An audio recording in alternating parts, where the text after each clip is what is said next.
Solo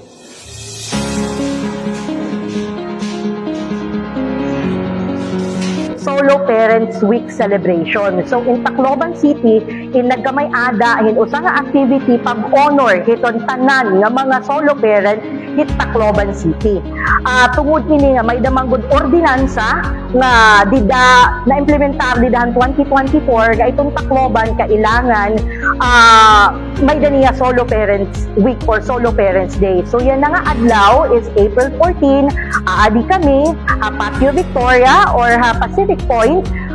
Nagpapasalamat kami kan Mayor Alfred Romualdez nga kintagan kami hinigayon nga manganhi magselebrar nga tanan nga mga barangay nga may da solo parent organization. So usa hiton amon mga highlighted amon activities yan na is discussion about hiton benefits, privileges hiton solo parent. So, yan na, invited namon iton CHED. Iton CHED manggod, since it mga solo parent, it amon mga anak, magka-college, magka-high school. So, iton CHED magdi-discuss kung ano iton mga available, nga mga scholarship na pwede namon i-avail.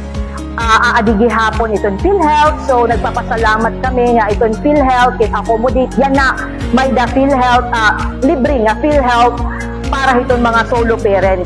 Ay di-discuss gihapon ito yan na as well and test da gihapon. May da gihapon di mga representative nga maghahatag gira hin mga